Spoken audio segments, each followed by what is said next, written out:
Hi! It's time for another chapter in the Ministry of Ordinary Places. I decided to sit in the chair today. Over my shoulder here, you see sunglasses that are being created for Vacation Bible School because our title or our theme for Vacation Bible School is Focus on God. So this is going to be one of our props. I hope we get to have Vacation Bible School. Our chapter today is called Contact Burns. Over the past year, Silas, our youngest, has become borderline obsessed with taking showers. This one falls under the parenting shorthand category of a sensory kid. Hard pants, anything without elastic waistband, also known as cold pants, are out. Anything smooth or aglow with lights is in. Water wins the world. When we send him to the shower, sometimes twice in one day, he stays until we make him leave, splashing around, talking to himself loudly enough that it drifts downstairs. I recently pressed him on why he loves showers so much, and he said, "It's just what grown-ups do," as if he's obviously among us. Cy is our extrovert. He's an epic chatterbox with a blooming pop culture obsession. Recently, we caught wind of an elaborate telephone shower game he dreamed up, inspired by the opening scene of Adele's Hello video, and complete with a British accent even. Unbeknownst to the rest of the family, like any good and nosy sister would do, Ruby camped outside the bathroom door and took notes. She came to us giggling and read her dutiful transcription of his one-sided telephone conversation. "Hello? Yeah, I was on house arrest. Well, I got out yesterday." His next call. "Hello? Hey guys. Yes, I am in jail. I will be out soon, but I cannot go back to school until I'm 9 and in the 3rd grade." And on it went. The weirdest, sorriest succession of fake phone calls, all laced with a sort of urban drama I never imagined my child would understand, much less use as a backdrop for imaginative play. We howled with laughter. The next morning, though, I couldn't stop crying as we were once again dealt the sort of bad news that's become all too familiar. Life has become a long, shocking reckoning of all that I do not know. My young kids grow tall and secure under fortuitous canopy of fierce love and second-hand pain. Most of the guests around our table have felony convictions, and I've become a lay expert on addiction, adept at translating the language of acute disconnection and shame. When Jesse showed up at our door, desperate to get clean, I didn't have a clue what to do, what I was signing up for, or how to behave. I wasn't versed in what to say or even which emotion to show. Is this the time to be visibly worried, angry, upbeat? Should I try to cry a little? I wasn't sure, so I put clean sheets on the bed, heated her a bowl of broccoli cheese soup, and prayed for a miracle. She had disappeared suddenly from our lives 2 weeks before, and we knew that wasn't good. The previous winter, I'd driven her to her restaurant job most mornings, cataloging her fears of relapse. Addiction was a noose hanging loose around her neck, just waiting to be caught. I watched her glance behind her shoulder, constantly measuring the distance between herself and the prowling wolf. Her cheeks rounded out as she added weeks and then months to clean living. But her anxiety didn't seem to settle. Why? I often wondered. Isn't she out of the woods? Straining to move forward, she found a new place to live and began hunting thrift stores for cute living room curtains, a sister after my own heart. She complained that none of her old clothes fit anymore, the waistbands sinking teeth into her sobriety. One afternoon, as she sucked down cigarettes on my front porch, berating her weight gain, I suggested she take up walking. Walking? Like just around? For no good reason? Her laughter was a finger wraggling at all about I didn't know about her life. But she kept on loving me. She told stories that would make me nauseous. Still, some of them made me blush. One summer night she called it out as I was driving to Target for another pair of shoes I didn't need, and she begged me to turn around and pick her up. When she pointed to the coral sandals, saying she liked them best, my decision was made. She had wormed her way to the core of my heart. I was overcome with love and optimism for her. Sometimes secondhand smoke is the fragrance of Christ himself, and I pull a long drag. The night she turned up unannounced, it took every shred of my will not to stare at the scabs dotting her hands and arms, a roadmap of shame. Her cheekbones were a revelation, jutting up from the landscape of a Jessie I didn't recognize. I didn't know her as a size 2 with darting vision. I'd never known her strung with paranoia like a marionette doll, her movements no longer fluid or controlled. This was my first exposure to a world I had only heard about, and I was already homesick. The weeks that followed tracked a jagged trail of events where I handled the delicate anatomy of reality with my own shaking hands. I screamed clumsy, unfamiliar words and fell headlong into her despair. I wasn't sure what was real anymore, but I knew that my heart was breaking. Death circled quietly overhead, unmoved by my grasp of the New Testament and my internal playlist of Christian songs. Jessie left after a couple of weeks with no bad blood between us, just a gaping wound from the beast she couldn't tame. Not long after, she sent me 2 close-up snapshots of herself, smiling and clear-eyed. She was in rehab, half a state away. The photos were old, but I knew they could also be a flash into the future. I stuck both pictures in my Bible, shuffling them around as bookmarks, staring at her pretty face every now and then and clinging to belief. Sometimes what holds us together is an unlikely, tangible thing, like a glossy slip of paper and the faith that it won't be lost. Addiction, Jessie's along with so many others, takes up more of my mental space than I could ever imagine that it would. Journalist Johann Hari wrote, "I've been turning over the essential mystery of addiction in my mind. What causes some people to become fixated on a drug or a behavior until they can't stop? How do we help these people come back to us?" In his quest for answers, Hari came upon some research that argues that addiction is less about a chemical hook and more about human isolation. Nurture over nature. If we can't connect with each other, we'll connect with anything we can find. The whir of a roulette wheel or the prick of a syringe, Hari wrote. So the opposite of addiction is not sobriety, it's a human connection, Hari concluded. I must have read that line 15 times to the imagined sound of shattering glass.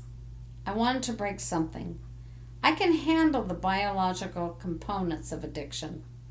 I've made some peace with that. But I have held hands with too many beloved people through the flames to find this new conclusion comforting. I have sat so closely, stayed so near. It's not about me, it never was, but I cannot stomach the thought that addicts essentially die of loneliness while my skin is still burning. It's 2 years after Jessie's initial relapse, and I never hear from her anymore. My attempts to reach out are pinging around somewhere in the digital air.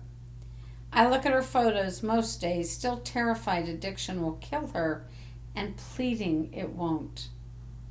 In the life I imagined for myself and my family, the hardest questions would wait until we were ready.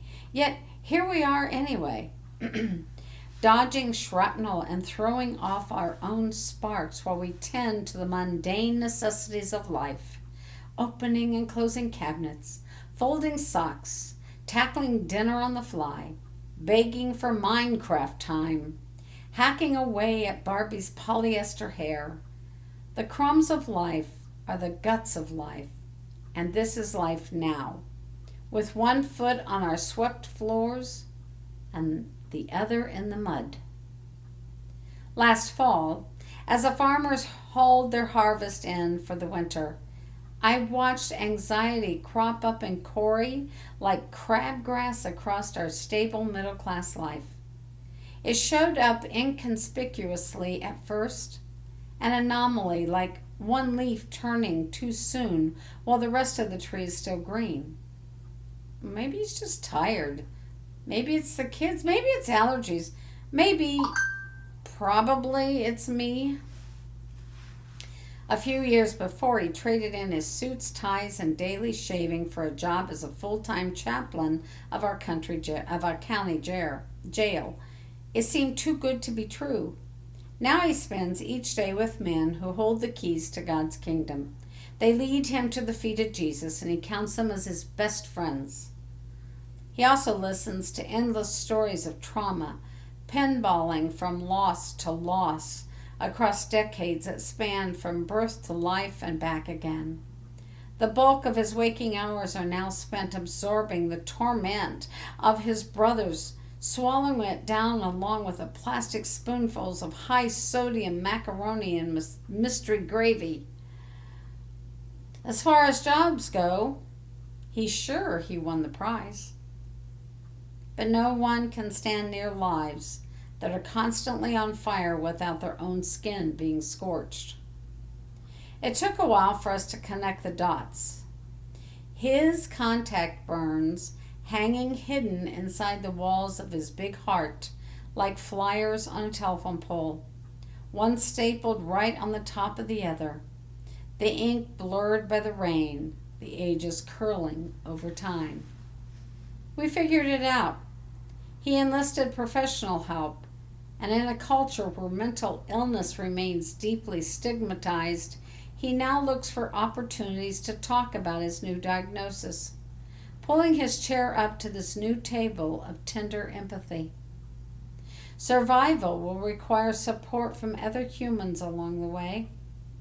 Our trials won't always be dramatic, and they probably won't involve meth. I'm here to raise my right hand and promise there's no such thing as a too small gesture of genuine kindness. It just doesn't exist. Any sacrifice drawn from a well of compassion is an act of everyday heroism, and I should know. In the first days after Ruby was handed to me by her birth mom, as I was feeling every inch an inadequate basket case in my wreck of a kitchen, I remember peeling the foil off a string of meal deliveries from our Sunday school class and pledging allegiance to someone else's pasta. We ate our weight in lasagna. There's no such thing as a minor blessing. But seeking to ease the burden of a world gone wacky will often stretch our limits of what is comfortable, launching us straight into the sorrow and mess we've prayed fervently to avoid. Part of me wishes there were another way.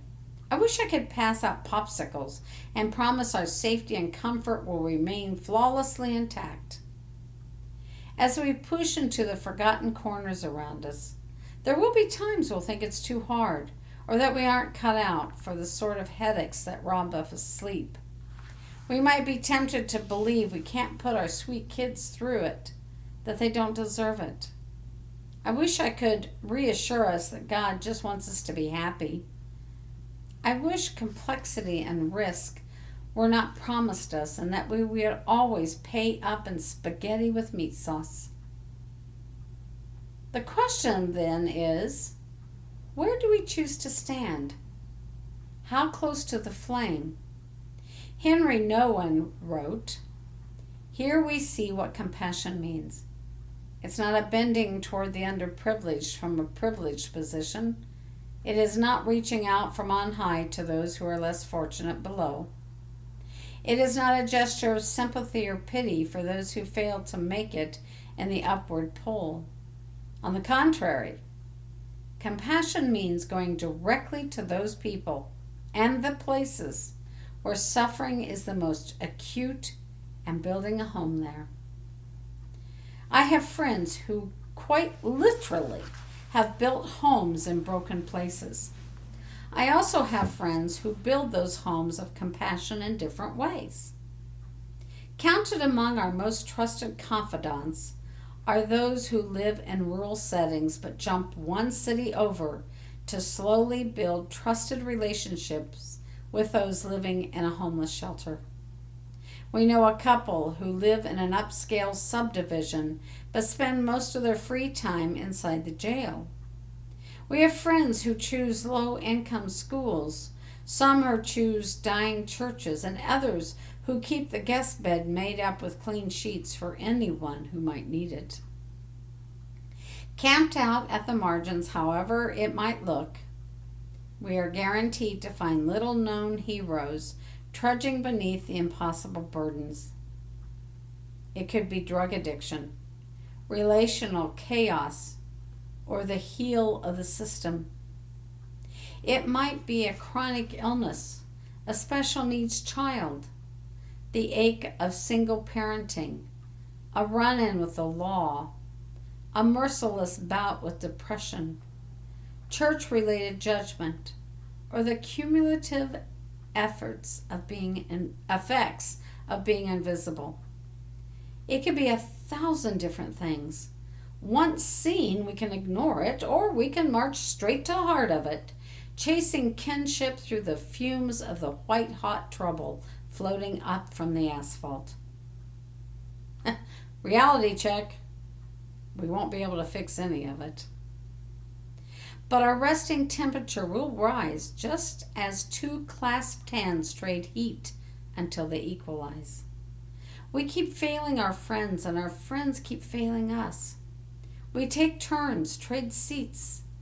We hold their lives to the light and combust with the heat of our own glaring poverty. Slowly, often imperceptibly, we drag each other back out into the noonday sun, where all the filth is exposed and there's no time to find shade. We teach and learn, and I hate the ways we keep screwing things up. But the point was never perfection. The point was community, sharing a messy life in slivers and in shards. A neighbor boy showed me his broken pinky finger at the bus stop one morning. He was pretty proud of his injury, waving it around with all the false bravado you might expect from a kid about to tip into adolescence, trying not to wince. I stood there wishing for 2 strips of tape to hold it steady against his ring finger while it healed. That's what we are. That's what we do. Sometimes I'm the sideways pinky. Sometimes it's you. Emmanuel came for all of us, to walk in my pain and in yours. He came to see it for himself, to touch it, to redeem it, to call it beautiful. He came to show us the high honor of skin thickened from exposure, yet tender to the touch. My friend Jenny once said, "Preventing poverty promotes world peace." I haven't quite figured out a bang-up solution for doing this, however. Until we've kicked it, we'll stay near the flames, enduring it together and trusting that God is with us. We breathe in the truth. There is no good, only loved, only trying, only forgiven, in and out, on and on. We are all still very much alive. That's the end of chapter 12. Our next chapter for next time is We All Are Mothers. I hope you're enjoying this. We'll talk to you later.